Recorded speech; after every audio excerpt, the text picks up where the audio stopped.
Bienvenue donc pour cette conférence qui s'inscrit donc bien dans un cycle de conférences, hein. On a même rajouté une 13e, donc on est à la 9e.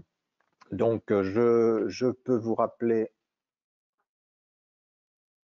donc un peu le plan, hein. Donc on est parti du diagnostic, on a parlé développement durable, de responsabilité sociétale. Et là, j'arrive dans des questions un petit peu plus de mesure, d'une certaine façon. Donc aujourd'hui, c'est empreinte écologique et cycle de vie. Ensuite, on aura 3 conférences sur les 3 grandes questions: changement climatique, vivant, biodiversité et économie circulaire, dans la logique que j'ai initiée dans ce séminaire. Et enfin, on finira par 3 questions: l'innovation et les problématiques de systèmes produits-services et les villes et les territoires. Donc aujourd'hui, c'est l'empreinte écologique et le cycle de vie. Donc on va commencer par cette notion d'empreinte environnementale au sens large du terme. On parle d'empreinte écologique, c'est un terme assez utilisé, mais aussi d'empreinte carbone, d'empreinte eau ou de biodiversité. Donc c'est ce qu'on va regarder ensemble maintenant. Alors, je rappelle, je crois l'avoir déjà passé dans la conférence 5, ce transparent de l'empreinte écologique, hein. Donc, en fait, l'idée de l'empreinte écologique, ça a été sur l'indicateur de l'impact de l'homme sur l'environnement, sur la planète, en partant en fait de l'idée de la surface qui est biologiquement productive, hein, active, qui est nécessaire pour produire les ressources et absorber les déchets d'un groupe humain, c'est-à-dire en fait d'un mode de production qui serait renouvelable, puisqu'on utiliserait les ressources de la planète et non les ressources fossiles. Alors avec la question évidemment climatique, on voit bien que l'usage des ressources fossiles pose problème. Donc on est dans cette logique de production par les écosystèmes. Alors il y a un calcul, hein, qui permet de passer en fait d'un certain nombre de consommations, les émissions de gaz à effet de serre, qu'on va compenser par l'absorption dans la forêt. Ça se traduit par une surface, l'utilisation des produits forestiers, les fruits de la mer, le bétail, les récoltes, le sol bâti, enfin, un certain nombre d'éléments qui vont expliquer le poids de l'humanité sur l'environnement. Alors, il y a là un certain nombre d'arbitrages pour calculer donc dans une unité commune qui est la surface, des biens qui sont évidemment assez différents. Donc il y a quelques discussions sur le bien fondé de certains de ces choix. Par contre, ce qui est intéressant, c'est que c'est un outil qui permet de relier en fait les différentes échelles entre le global et l'individuel d'une certaine façon. Son approche pédagogique n'a pas échappé à notre ancien président, Jacques Chirac, puisque finalement, dans son fameux discours à Johannesburg, la maison brûle, il dit: si l'humanité entière se comportait comme les pays du Nord, il faudrait 2 planètes supplémentaires pour faire face à nos besoins. C'est exactement les chiffres issus de l'empreinte écologique. Alors, un peu dans la même logique, c'est de dire, mais finalement, cette empreinte, on a droit à une planète, c'est-à-dire on a droit à une ressource renouvelable pour tous. Et aujourd'hui, on est bien au-delà, puisqu'on est autour d'une planète 6 au niveau global et beaucoup plus évidemment pour les pays industrialisés. Et ça s'est traduit aussi par une communication autour du fameux jour du dépassement, c'est-à-dire que c'est le jour où on a dépassé les ressources renouvelables et donc on mange plus du capital que nos ressources renouvelables. Et donc, alors on a une petite diminution avec la Covid, mais vous voyez qu'on est revenu autour du début août, fin juillet, donc qui est en fait le jour du dépassement. Mais on reste ici dans la communication d'une certaine façon, mais c'est tout de même utile pour avoir une représentation des enjeux. Alors en fait, un autre avantage de cette empreinte écologique, et je reprends ici des données d'Aurélien Bouteau qui avait proposé cette illustration en fait pour comprendre ce qu'est le développement durable dans sa thèse, et donc en 2002, et qui a été largement reprise par des tas d'organismes internationaux, la Banque mondiale et autres, parce qu'il croise l'indice de développement humain, donc qui est un indicateur composite du programme pour le développement, et puis l'empreinte écologique. Donc l'empreinte écologique, c'est donc la biocapacité est autour de un peu moins de 2 hectares par habitant.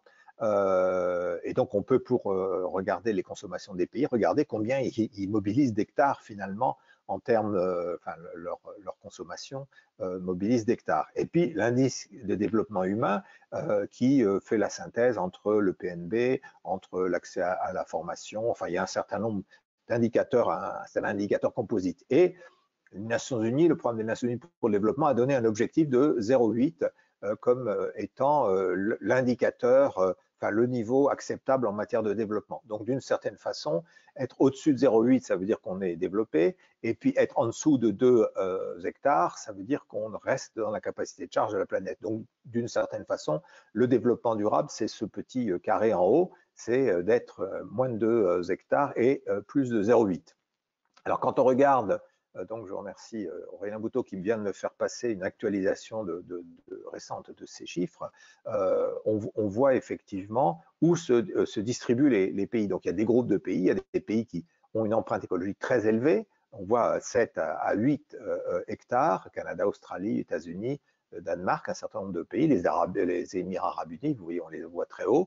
Donc, eux, une très forte empreinte. Alors, évidemment, ils sont au-dessus du seuil de développement, mais ils ont une empreinte très forte. À l'opposé, on a ici les pays, entre guillemets, pauvres d'Afrique et d'Asie, qui ont une faible empreinte écologique, mais par contre, un niveau de développement qui n'est pas satisfaisant, qui est bien en dessous de 0,8. Donc, toute la question, en fait, c'est qu'il n'y a aucun pays qui serait à la fois dans le périmètre donc de développement et le périmètre de l'empreinte écologique, mais aussi c'est la dynamique qui est importante, c'est qu'en fait le mode de développement, donc la tendance de développement nous conduit à finalement une sorte d'imitation du groupe qui est devant et finalement une tendance où effectivement de développement, mais qui induit une augmentation de pression sur l'environnement importante. Et donc la transition écologique et aller vers le développement durable, c'est réduire considérablement cette pression,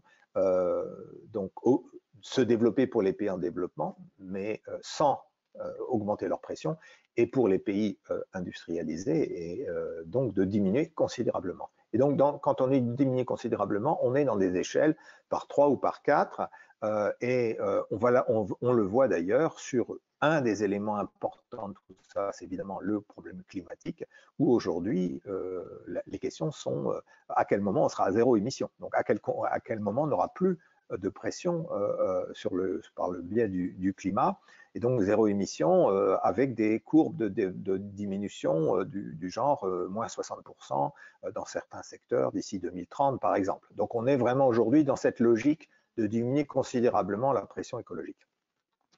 Alors le problème du calcul de cette pression est illustré. C'est pourquoi on parle d'empreinte. On peut l'appliquer, cette empreinte écologique, à différents domaines, et notamment dans l'empreinte carbone. Et ici, ces chiffres, je crois vous les avoir déjà présentés dans des conférences précédentes, c'est que si on fait le calcul entre les émissions sur le territoire qui sont dues aux productions et aux activités sur le territoire français, et les émissions qui sont dues à des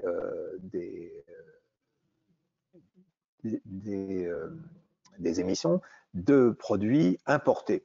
Et en fait, vous voyez qu'on a donc ici les émissions domestiques et puis les émissions importées. Et on voit que quand on fait le bilan en 2015, donc il y a des chiffres plus récents, mais ces chiffres datent de 2018, que l'impact sur le climat est supérieur par le biais des émissions d'autres territoires du fait de notre consommation.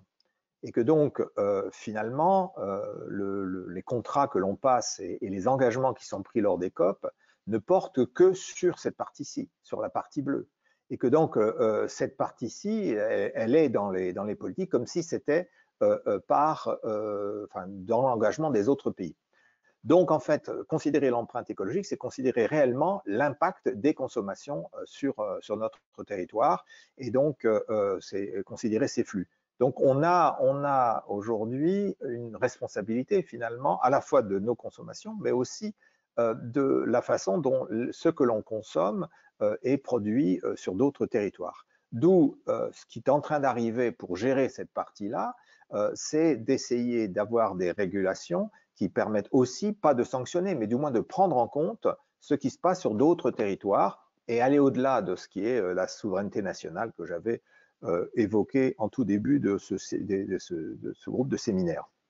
Et on voit cette logique commencer à émerger à travers des questions qui ont été évoquées, qui est un des chantiers posés par le président de la République Macron pour l'Europe, c'est la taxe carbone aux frontières, qui vise en fait à intégrer les pressions qu'on veut mettre sur le prix du carbone chez nous, l'intégrer à l'entrée de nos frontières pour que effectivement on prenne ça en compte pour d'autres pays ou qui n'auraient pas les mêmes politiques et les mêmes réglementations. Donc là, on a un élément important qui va arriver et on a aussi d'ailleurs une politique européenne qui vont être prises contre la déforestation importée, c'est-à-dire que l'on va remonter sur le cycle de vie des produits alimentaires les impacts sur donc la déforestation. Donc c'est vraiment un changement, un élargissement en fait de nos responsabilités. Donc ça va être l'objet aujourd'hui de cette conférence, c'est de passer en revue justement un certain nombre de questions qui sont posées et aussi des solutions qui sont envisagées. Alors, une illustration ici, hein, c'est celui donc de la production du soja. Vous savez qu'une grande partie de l'alimentation animale dépend de protéines importées, notamment le soja, et que le soja est produit dans un certain nombre de pays qui est conduit à, je dirais, donc des émissions de gaz à effet de serre dans ces pays-là, et notamment par le biais donc, de plusieurs raisons. Ce qu'on appelle le changement d'affectation des terres, c'est en fait la déforestation, tout bêtement. Hein. C'est-à-dire que pour pouvoir produire du soja, on coupe des terres, alors notamment au Brésil, hein, c'est la forêt amazonienne évidemment une des cibles. Et puis donc la production agricole elle-même, c'est-à-dire les rejets de gaz à effet de serre dus à la production elle-même, au transport domestique, au transport maritime, et puis la transformation industrielle donc de ces produits. Et quand on regarde les statistiques, ce qui est très très frappant dans cette étude, hein, qui est assez récente, hein, elle date de mai 2020, c'est que en fait, selon les pays, là on est sur les importations, c'est-à-dire que selon les pays, ils vont importer de régions différentes dans les pays. Leur importation proviendra de territoires différents et que selon les cas, il y a, je dirais, un impact différent.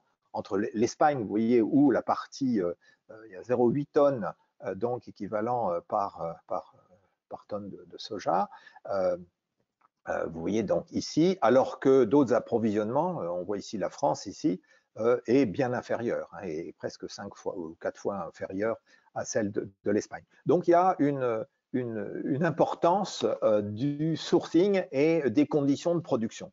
Et donc un intérêt, une logique pour les pays de s'intéresser réellement aux filières et à remonter dans les filières et pas simplement travailler sur des données un peu générales. Donc voilà, ça c'est un des exemples. Alors on voit quand même que l'importation chinoise de soja, parce que bon, le problème de l'alimentation chinoise est important. Donc ici on a la quantité, hein, c'est des millions de tonnes ici. Donc vous voyez qu'il y a un impact, une partie sur la déforestation, mais globalement une importation très forte de soja.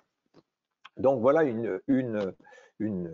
donc un lien entre effectivement les filières alimentaires et le climat. Alors je vais illustrer, puisque je n'aurai pas l'occasion de revenir dans ces séminaires sur cette question, sur la question de l'eau. La question de l'empreinte de l'eau a été aussi identifiée comme étant une des questions. Et il y a un réseau international qui s'appelle donc le Water Footprint Network, donc qui est une plateforme de collaboration entre entreprises, organisations, individus, donc sur cette question de l'eau, et vous pouvez vous reporter au site. Et d'ailleurs, j'ai emprunté de cette organisation un certain nombre d'éléments que je vais vous présenter brièvement. Si on regarde, alors d'abord, il faut faire la distinction de l'eau. Il y a l'eau verte, c'est l'eau de pluie qui va être mobilisée. L'eau bleue, c'est celle vraiment qui est utilisée en irrigation, puisque c'est quand même l'usage majeur de l'eau au niveau mondial, c'est bien l'irrigation. Et puis l'eau grise, c'est les eaux qui sont consommées, ensuite polluées, et donc c'est les eaux de consommation urbaine notamment. Donc on fait la distinction. Mais si on regarde les ressources en eau bleue, on voit en fait au niveau mondial évidemment des inégalités très fortes, avec des zones où il y a plus de 5 mois de pénurie d'eau par an, et donc des difficultés évidemment de maintenir les cultures dans ces zones-là. Alors évidemment, il y a le Sahara et il y a les zones désertiques, mais vous voyez que là, il y a une distribution effectivement très diverse au niveau mondial, et avec aussi d'ailleurs un impact croissant du changement climatique, avec des zones qui vont être plus sèches et des zones qui vont être plus humides. Enfin, il y a des dérèglements, mais il y a une tension sur la ressource en eau au niveau mondial très importante. Et si on regarde maintenant l'empreinte eau, c'est-à-dire la consommation d'eau des pays, on voit que effectivement, il y a les pays verts, c'est ceux dont la consommation est en dessous de la moyenne mondiale, et les pays rouges, c'est ceux qui ont une consommation par tête au-delà de la consommation mondiale, de la moyenne mondiale. Et donc, on voit ici évidemment que c'est lié au développement. Alors, il y a aussi des pays ici africains qui ont une empreinte importante pour notamment la production agricole, mais on voit au niveau international donc ces inégalités. Alors maintenant, la question de l'importation, donc de l'empreinte eau de l'Europe, donc on fait l'objet d'un certain nombre de chiffres, et donc on voit qu'à travers des importations de différents pays, eh bien, on va importer de la consommation d'eau. C'est-à-dire qu'il y a de l'eau qui est contenue dans nos consommations, et donc on contribue aussi par le commerce international et puis par ce que nous achetons à ces pressions sur les ressources. Donc il y a cette même logique de responsabilité par rapport au mode de production dans d'autres pays, et des impacts induits par nos importations. Donc, vous voyez que la logique du carbone, on la retrouve aussi sur l'eau, et ce qui conduit d'ailleurs à, là c'est un des chiffres qui ont été faits sur une analyse qui a été faite pour donc une entreprise des Pays-Bas qui dépendait effectivement d'importation, c'est de faire effectivement d'abord une analyse pour une entreprise de l'origine de son sourcing, l'origine de ses approvisionnements, donc si elle est concernée par cette question de l'eau, bien entendu, d'identifier de quels bassins elles viennent. Est-ce que ces bassins sont sous tension? Donc on est dans ces tensions-là, et on va donc identifier dans les zones d'importation celles qui ont des risques particuliers par rapport à donc des hotspots, des risques de pénurie dans certains bassins de l'eau. D'où une approche vraiment au niveau de l'entreprise, vraiment d'identifier l'empreinte, l'impact de l'entreprise dans ses approvisionnements, pour identifier effectivement, donc fixer les objectifs et la portée, où est mon empreinte eau la plus grande, où elle est non durable, quels sont les risques, et où puis-je réduire mon empreinte eau, soit par des mesures particulières dans ces zones, ou par le changement d'ailleurs d'approvisionnement pour aller vers des zones moins risquées ou qui ont moins d'impact. La comptabilisation elle-même, c'est-à-dire comment on va comptabiliser les différentes eau utilisée dans les opérations et dans la chaîne de valeur, c'est-à-dire diminuer effectivement mon empreinte, à la fois dans l'approvisionnement, mais aussi dans mon fonctionnement. L'évaluation de la durabilité, donc est-ce que finalement mon empreinte, alors c'est WF, c'est l'anglais, donc l'empreinte eau, est-ce qu'elle est durable, économiquement efficace, socialement, donc d'avoir une analyse de durabilité, et donc ensuite quelles sont les mesures que je vais prendre et la stratégie que je vais développer. Donc, d'où derrière cette approche d'empreinte, de se poser vraiment des problèmes de responsabilité au niveau de l'entreprise, et de diminuer l'empreinte écologique. Alors là, c'est vrai pour une entreprise dans le domaine alimentaire, hein, principalement, où la question eau est fondamentale, mais cette logique peut être adoptée dans d'autres éléments. Donc, nous sommes là devant une approche qui concerne en fait les organisations. Je viens de parler d'une entreprise, je viens de parler aussi des pays. Alors, les pays, c'est aussi d'une certaine façon une frontière et donc on peut considérer les questions de cycle de vie et d'approche aussi un peu d'une façon un peu commune commune avec les pays. Donc, grosso modo, une organisation, c'est quoi? Elle a d'une part sa sphère d'influence, donc ça c'est la sphère économique et sociale. Donc, cette sphère d'influence, ce sont l'ensemble des acteurs économiques et de la société qui sont dans la sphère d'influence de l'organisation. J'en ai déjà parlé, hein. C'est ceux sur qui on va avoir un impact de décision et qui sont impactés aussi, ils ont un intérêt donc lié à l'entreprise. Donc, quelles sont les questions qu'on se pose dans cette sphère-là? C'est les questions de production et de consommation, de lien entre la production et la consommation, la création de valeur et répondre à des besoins. De l'autre côté, il y a la sphère environnementale, même si j'ai mis des hémisphères ici, c'est en fait le périmètre matériel, donc où on va parler à la fois de ressources et d'impact, de ressources et de pollution. Hein. Donc, c'est les deux versants en fait de notre relation à l'environnement. Donc, d'un côté, les services écosystémiques et donc les avantages qu'on va tirer de l'environnement, et de l'autre côté, les risques, donc les risques courus. Et j'avais montré hein, déjà que finalement une analyse stratégique pour les entreprises, c'est d'une certaine façon de regarder à la fois les avantages sur le climat par exemple, et puis les risques. Hein. Donc c'est toujours une balance risque-avantage. Donc là on a je dirais la nécessité de gérer à la fois le périmètre d'impact, identifier les impacts avec des périmètres distants, et puis de voir quels sont les éléments, la façon dont les organisations peuvent jouer pour diminuer ces impacts.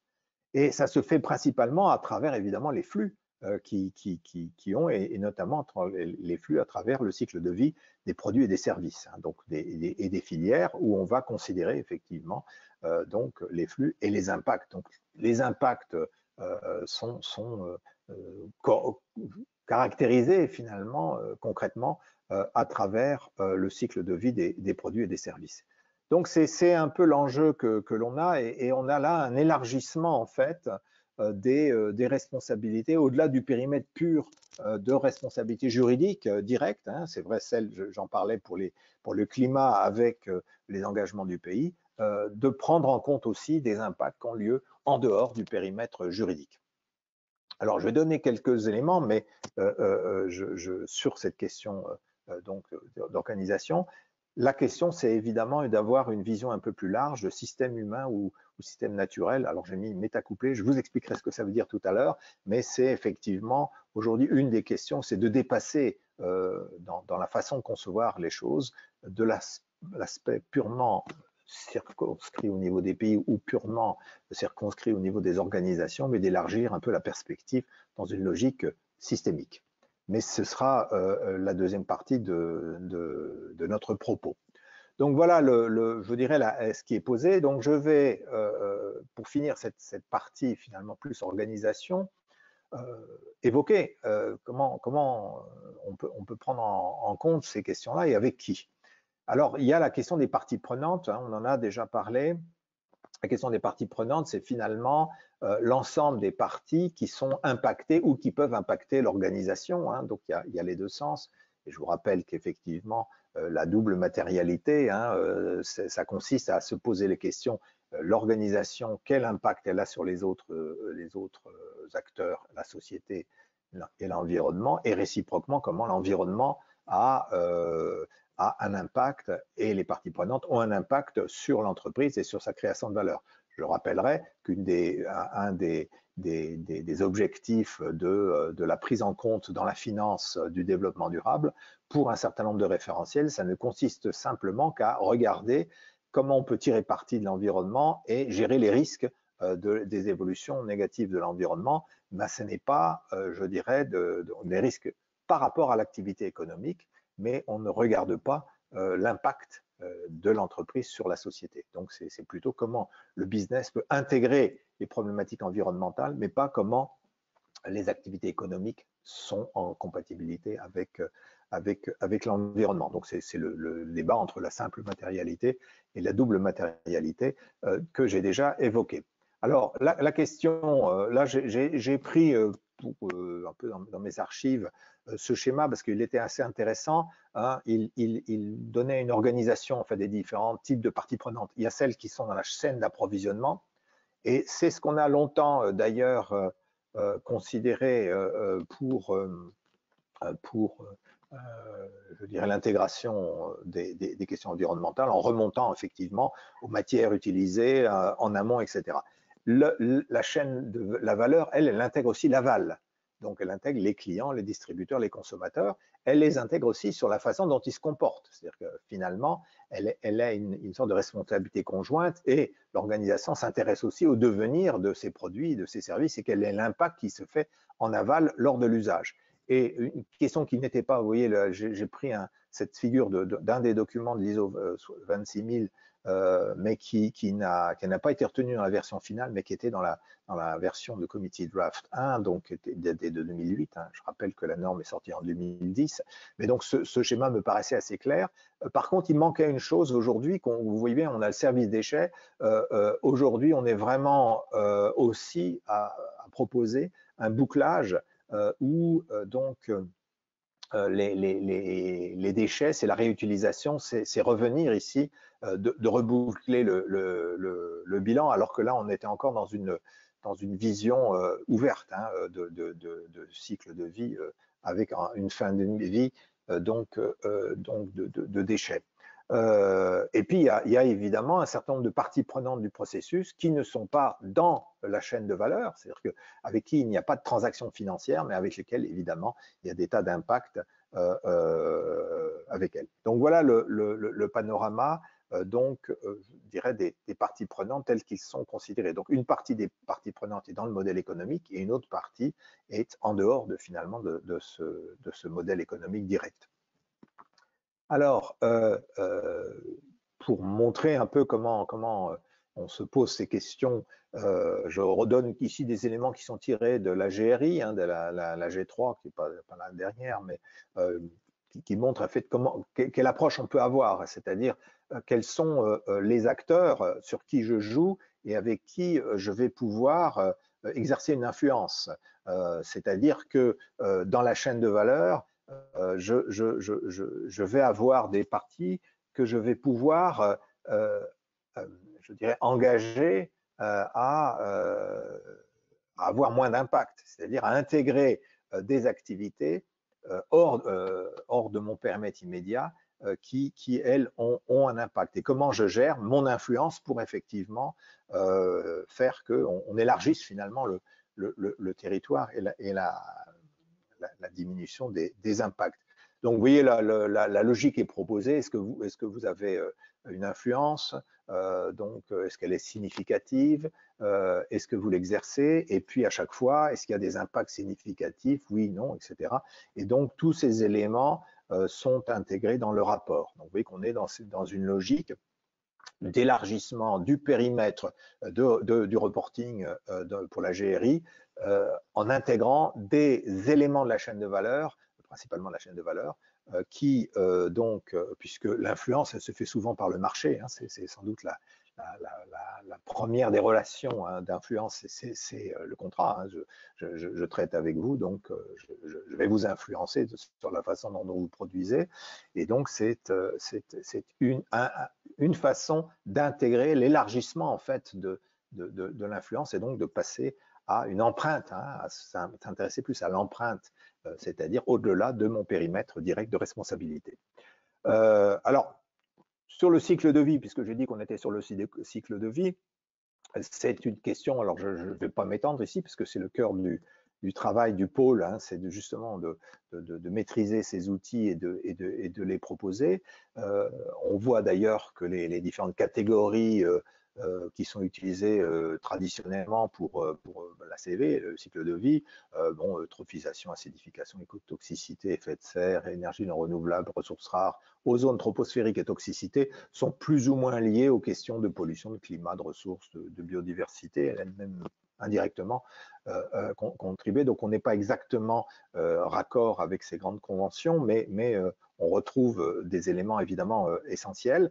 Et puis je rappelle que cette question du cycle de vie, perspective du cycle de vie, a été introduit en 2015 dans la version, donc la nouvelle version de la 14001, la norme de management environnemental.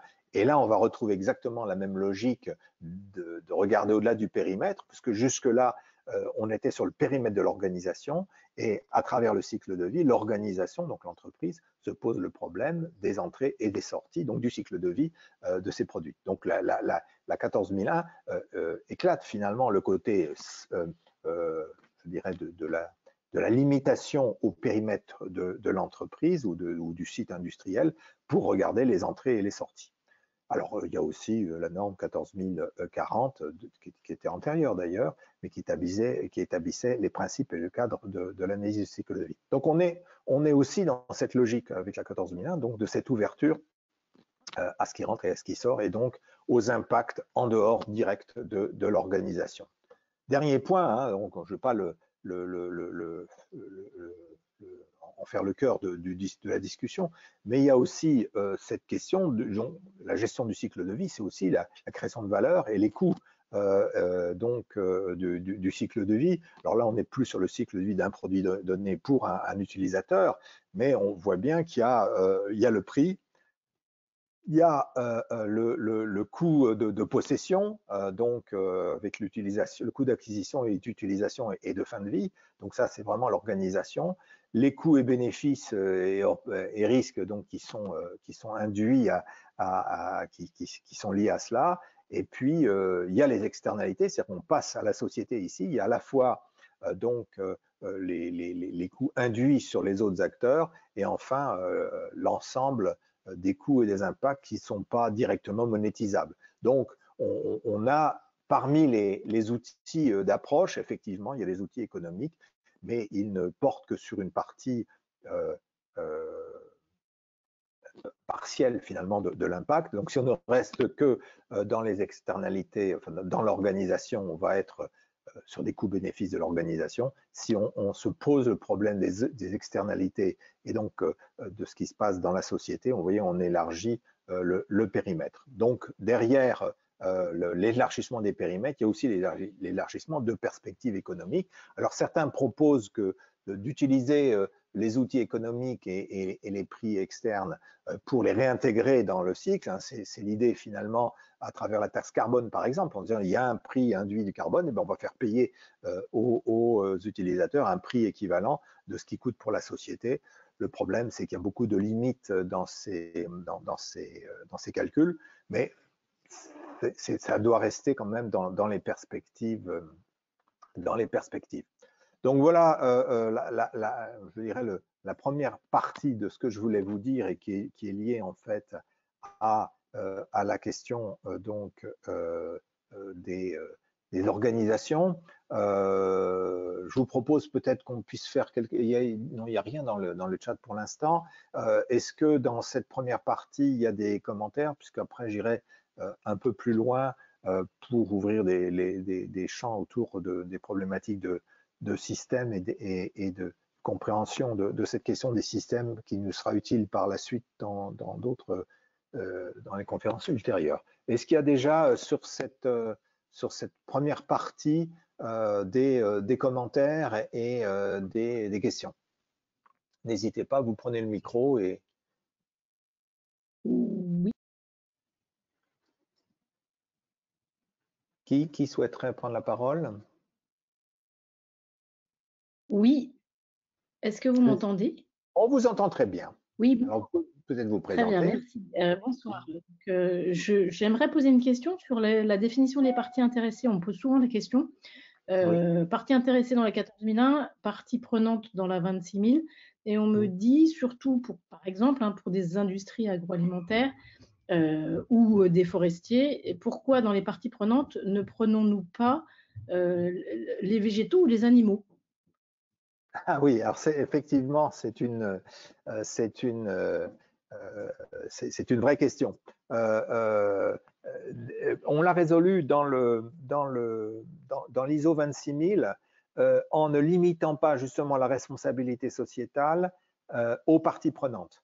On avait effectivement une proposition d'approche de la RSE qui était la gestion des parties prenantes. C'était la vision nord-américaine. Grosso modo, on consulte les ONG et puis ça y est, on a décidé avec elles de façon contractuelle qu'est-ce qui est bon voilà, pour le développement durable. Donc, c'est une vision qu'on appelle contractualiste. Donc, on contractualise avec des acteurs.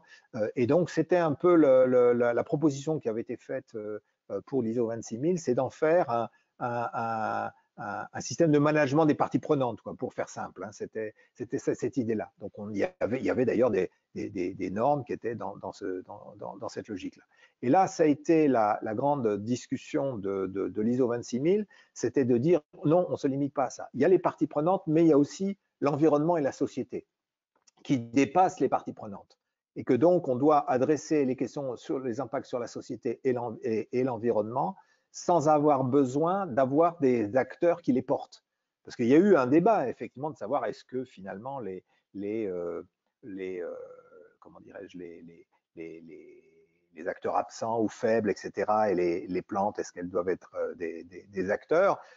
On n'a pas été dans ce sens-là, de leur donner un statut, parce que ça pose aussi des tas de problèmes juridiques. Est-ce que enfin, le droit des fleuves, etc. Enfin, il y a des gens qui ont, enfin voilà, il y a des juristes qui proposent des outils de ce type-là. On n'a pas adopté ça. Par contre, on a dit les parties prenantes, c'est un des éléments, mais ça n'est pas le seul. Et donc voilà, la question que vous posez était résolue de cette façon-là. Et donc, et d'ailleurs, on a aussi un autre élément de l'ISO 26000, c'était d'adresser des questions pratiques et concrètes.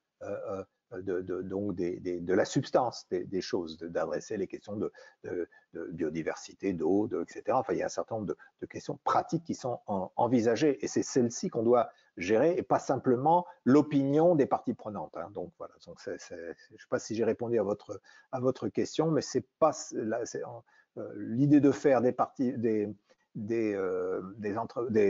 l'environnement des parties prenantes me pose un problème. Un problème, par exemple, qui est aujourd'hui très important, c'est que qu'est-ce qui représente la biodiversité? On se rend compte que les associations se sont focalisées beaucoup sur les oiseaux, qui sont évidemment, qui se voient, qui sont migrateurs, enfin qui posent un certain nombre de, enfin c'est une bonne interface avec la nature.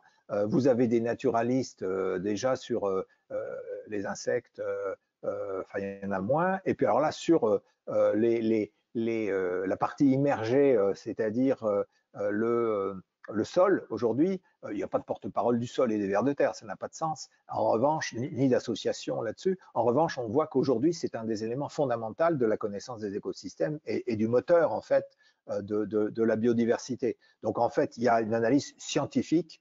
Ça n'a aucun sens de dire uniquement en fonction des parties prenantes qui sont présentes pour être les avocats de telle ou telle espèce, on va les écouter.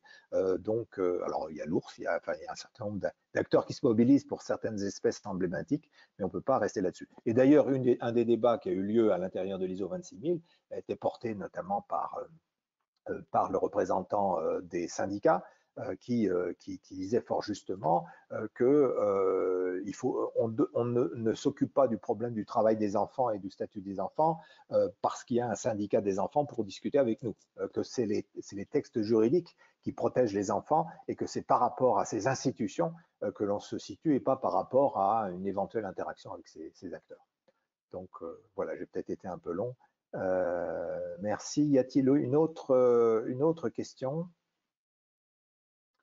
Alors, il y en avait une, c'était Oui. va-t-on revenir sur le coût de la tonne d'équivalent de carbone? Ah bon, je vais pas rentrer. On va avoir une séance ultérieure sur la question du climat. Alors, on a quand même effectivement, je dirais, cette idée de réguler la question climatique par le coût du carbone fait partie je dirais, des discussions qu'on peut avoir. Est-ce que, une fois qu'on a mis un bon prix du carbone, la régulation économique automatique du marché fait que on va arrêter de polluer et puis donc diminuer les impacts.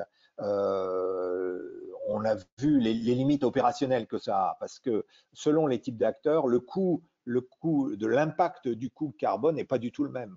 Et on a vu avec la crise des Gilets jaunes que d'imputer le prix du carbone au carburant va toucher certains et donc pose un problème. Alors en plus, le problème, c'est qu'on nous dit oui, mais alors on va compenser ceux qui sont touchés par donc, le coût du carburant, eh bien on va compenser pour eux. Mais enfin, si on compense, on n'induit pas des comportements. Et donc en fait, on va continuer à l'étalement urbain, on va continuer un certain nombre de choses parce qu'on va dire oui, mais ceux qui sont loin, eh bien on va compenser. Donc la question, c'est de savoir par quelle politique on fait qu'effectivement l'aménagement du territoire, l'organisation de l'espace, la localisation des logements, etc. C'est là où se font les politiques plutôt que par le prix uniquement du carbone. Alors je ne dis pas que globalement il n'y a pas besoin de se poser le problème du coût induit, et notamment je suis un grand partisan, c'est-à-dire moi qui l'avais à l'origine introduit quand j'étais délégué interministériel, la taxe carbone aux frontières, qui est effectivement pour des productions, on voit bien, à l'époque c'était notamment la question du ciment, hein, on allait taxer en Europe le ciment, et puis en termes de carbone, et puis au Maroc ou en nord de l'Afrique, on pouvait faire des productions de ciment qui, elles, polluaient, et on les importait par bateau, et finalement on échappait au prix. Donc il y a là un problème d'inégalité entre les pressions qu'on met et qui se traduisent par un coût sur le carbone dans certains pays et les importations. Donc une des façons de gérer ça, c'est effectivement la taxe carbone aux frontières. Donc on est obligé de donner une sorte de prix, mais voilà. Donc le prix du carbone est un élément d'évaluation de tout ça, mais ça ne peut pas être l'outil qui va permettre de tout gérer. Il faut avoir une approche beaucoup plus complexe. Autre question, sinon on va passer à la deuxième partie de ce que je voulais vous dire. Une question encore? Non, pas de question. Très bien. Mais écoutez, je vous remercie. Donc je vais donc passer à la seconde et dernière partie de mon propos. C'est finalement raisonner système. Alors, qu'est-ce que c'est les systèmes? C'est de dire, un système, c'est fait de différents composants qui interagissent entre eux. Ils ont donc des relations, et puis on va qualifier leurs relations avec des indicateurs et des éléments qui permettent de comprendre comment fonctionne le système. Donc, l'approche système, elle est différente. Alors, je donne ici un élément pour comprendre, enfin voilà, c'est le terme utilisé au niveau international, c'est Nexus, et qui montre la problématique liée à, par exemple, l'alimentation. Donc j'ai évoqué tout à l'heure le soja et l'impact climat, j'ai évoqué l'impact eau, et donc ces questions-là, elles se retrouvent finalement intégrées autour donc de trois questions: l'alimentation, l'eau et l'énergie, où il y a effectivement des articulations. On va utiliser des productions agricoles pour faire de l'énergie, c'est le bois énergie, etc. Ou donc l'utilisation de l'eau dans l'agriculture. Enfin voilà, on a un système écologique ici. Et d'un côté, il y a la sphère humaine dont je parlais tout à l'heure. Donc ici, je reprends exactement une publication, donc je l'ai seulement traduite. Donc l'humain, la population, les ménages, l'urbanisation, la politique, l'économie, etc. Donc un certain nombre de questions de la sphère humaine. Et puis d'autre côté, il y a un certain nombre d'impacts et de relations avec des questions: l'air, la terre, la biodiversité, les services écosystémiques, le climat, etc., le niveau de la mer, enfin pas mal d'éléments qui vont impacter ce système-là. Et donc il y a plusieurs couches, en fait, ce que propose cette logique.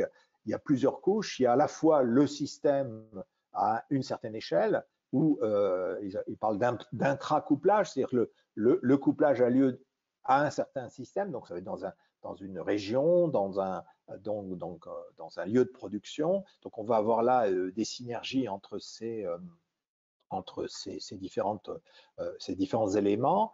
Et puis, donc, c'est un couplage entre tous là, donc un système complexe, à la fois sur les 3 thèmes, mais aussi sur tous les acteurs qui sont autour. Et puis après, on parle de couplage avec d'autres systèmes adjacents, c'est-à-dire qui sont, on parle de péricouplage ici, alors excusez-moi du jargon, mais enfin bon, c'est une façon de donner un nom à des choses ou à des processus. Donc c'est le couplage entre des systèmes qui sont de même niveau d'une certaine façon.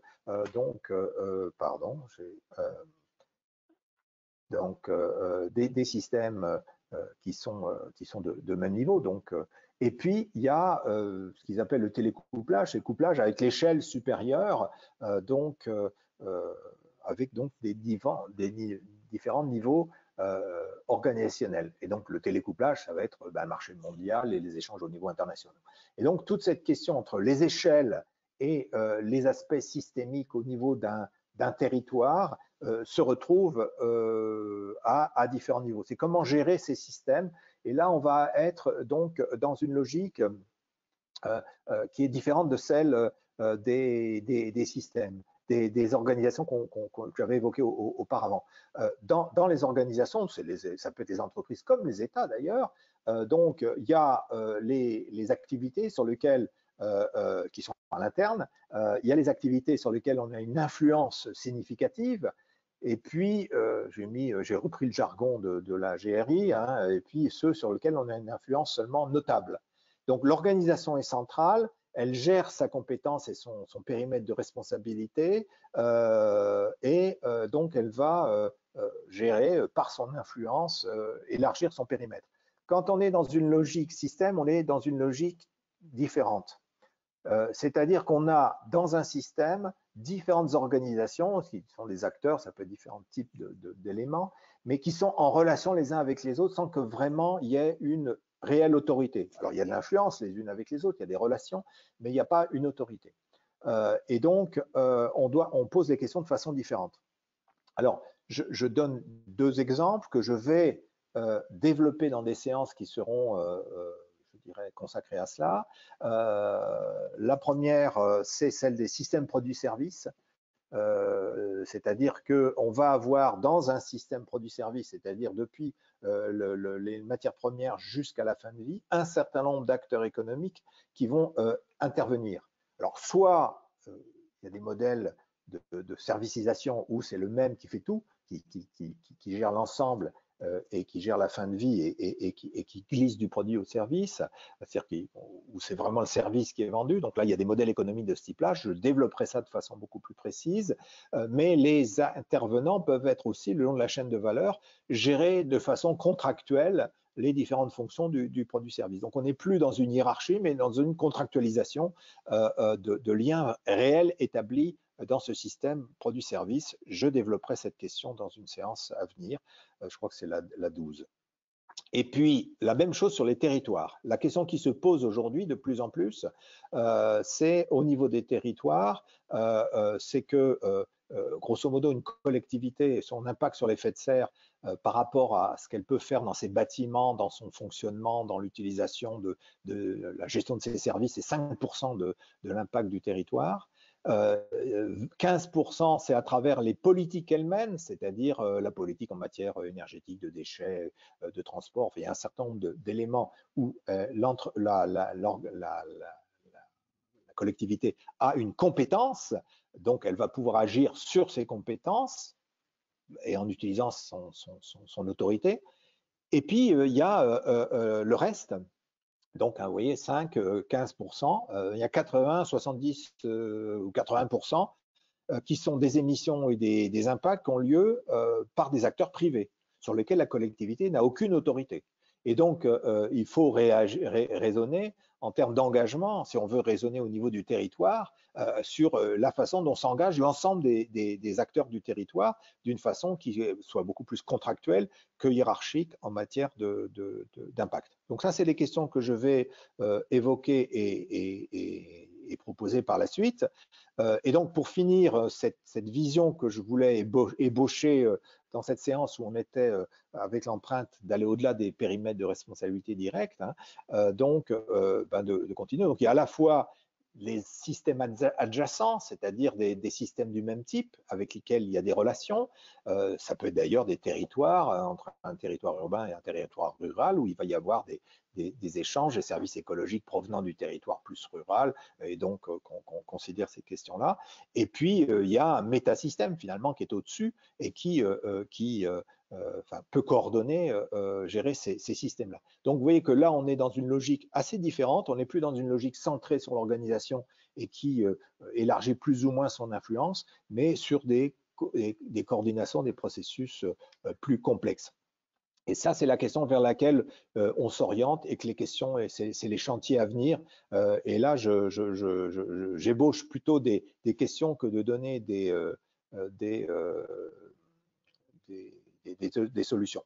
Donc, pour résumer, hein, donc, il y a à la fois l'organisation, l'entreprise, donc sa sphère d'influence, les cycles de vie des produits et des services avec donc la façon dont elle gère l'amont et l'aval, mais autour d'elle-même.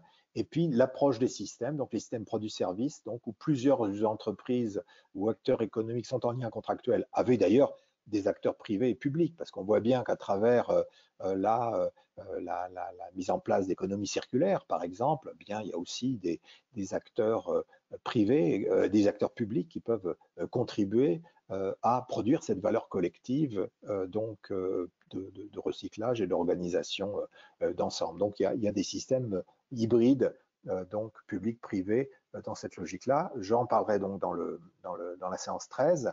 Et puis les collectivités locales, je les viens de l'évoquer, donc l'ensemble des activités sur un territoire qui donc peuvent aussi se coordonner pour que effectivement le territoire lui-même baisse ses émissions, et à la fois à l'interne et à l'externe.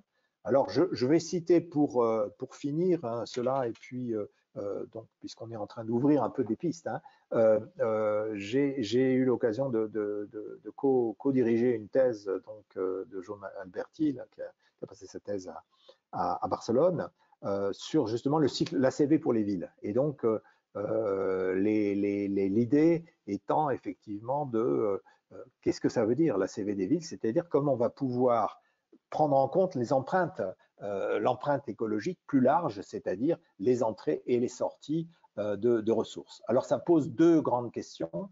Le périmètre du système que l'on va considérer, c'est-à-dire qu'à un moment, si on doit faire des bilans, il faut savoir où est la frontière de mon système. Alors il y a trois grands types d'approches. Les limites administratives, c'est-à-dire vraiment la responsabilité juridique de la collectivité, donc son périmètre, et puis tout ce qui est à l'extérieur, on va regarder à cette frontière-là. Des limites basées sur la densité, c'est-à-dire qu'on va prendre vraiment en compte la densité de la population parce que il y a des collectivités rurales, par exemple, autour d'une agglomération qui vont être liées au fonctionnement de cette agglomération. Ça peut être d'ailleurs un aéroport qui est dans une zone naturelle à côté. Et donc, il y a un certain nombre d'activités de périmètres qui dépasseraient uniquement le périmètre juridique de la collectivité, soit sur la densité de la population, soit sur la densité des services et de la consommation elle-même. Donc, il y a trois grandes façons de comptabiliser donc en fonction de ces approches, on dispose ou pas de statistiques, ça pose un certain nombre de problèmes, et donc ces travaux-là avaient donc consisté aussi à consulter sur ces bases de ces différents types d'approches, de frontières, d'objets du système. Donc, qu'est-ce qui était le plus réaliste, le mieux représentatif de la réalité, qu'est-ce qui était le plus simple à mettre en œuvre, et puis ce qui était le plus précis en termes de chiffres et en termes d'évaluation. Et on voyait que sur ces trois qualité que l'on demande, et bien les différents types de limites ne sont pas classés de la même façon. Donc vous voyez que les limites administratives, c'est plus simple parce qu'on a des statistiques, on a un certain nombre de choses sur les limites administratives. En revanche, la précision des chiffres, elle est plutôt sur les services parce qu'on va pouvoir tirer des différents services des éléments statistiques. Donc il n'y a pas de système de façon simple d'aborder un système. Il y a des limites qui vont être dépendantes de ce qu'on veut en faire et qui ont des qualités différentes, donc c'est pas simple. De la même façon, la question c'est comment on va allouer les impacts, comment on va calculer, quels sont les indicateurs qu'on va utiliser, comment on va vraiment allouer les entrées, les sorties, comment on va faire ça. Et donc les bases de calcul, soit donc on se base sur le producteur, c'est-à-dire on va regarder uniquement les impacts de la production, et soit on regarde des allocations basées sur le consommateur, et on a vu que l'empreinte carbone, ça ne suffit pas de regarder simplement la production de carbone sur le territoire. Donc si on veut aller baser sur le consommateur, on va sur l'empreinte, hein, donc on est sur une logique plus large. L'attribution catégorielle, c'est-à-dire où ont lieu les impacts, et donc d'avoir à la fois des impacts globaux, donc le climat, à ce moment-là, on est global et donc on va regarder l'impact de la consommation. En revanche, là, sur les impacts locaux, à ce moment-là, on va s'intéresser plutôt au local. Il y a moins de flux, donc ça, c'est un peu mixte. Et puis alors, il y a l'allocation monétaire, c'est qu'on passe uniquement par la représentation financière. Et donc, il y a des problèmes d'évaluation. J'avais d'ailleurs rencontré, quand j'étais délégué interministériel, j'avais eu un débat assez chaud sur justement le carbone et sur le bilan carbone, où en fait les statistiques régionales, alors je ne sais pas comment ça se fait aujourd'hui, mais à l'époque, les statistiques régionales en matière d'effet de serre n'étaient pas calculées à partir des émissions réelles sur les territoires, mais à partir des activités, des matrices d'activité économique, hein, c'est-à-dire qu'en fonction des statistiques, on sait que le secteur de la métallurgie, le secteur du textile, etc., enfin, les secteurs sont représentés de telle et telle façon dans les régions, et que comme on avait les chiffres d'émissions générales par secteur en matière d'effet de serre, on réaffectait à une région le calcul simplement de son périmètre d'activité, sans prendre en compte des activités réelles qui avaient lieu sur le territoire. Donc, une région qui aurait fait une mutation de son tissu industriel particulière dans le sens vertueux, ça ne se voyait pas sur les statistiques parce que on ne calculait pas les statistiques. Donc vous voyez que cette question de la façon dont on calcule est aussi une question très, très importante. Alors, je suis désolé de vous avoir engagé pour finir sur une discussion sur des questions aussi complexes en termes de calcul, simplement ce que je voulais montrer, c'est dès le moment où on raisonne systémique, qu'on raisonne empreinte, qu'on raisonne donc des flux extérieurs, etc., on est conduit à faire un certain nombre de choix qui ne sont jamais très simples, où un choix a toujours des avantages, mais aussi des inconvénients, et que sans doute c'est plusieurs façons d'aborder ces questions-là qui doivent être considérées. Mais surtout pas d'avoir d'idées simples sur cette question. Voilà, donc je souhaitais ouvrir un peu. Alors, ces dernières questions sont du domaine de la réflexion et de la recherche.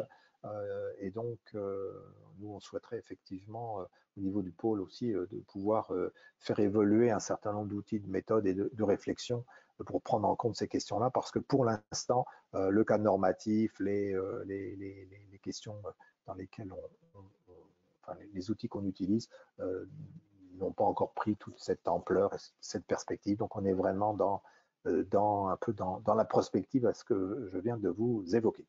Voilà, je vous remercie.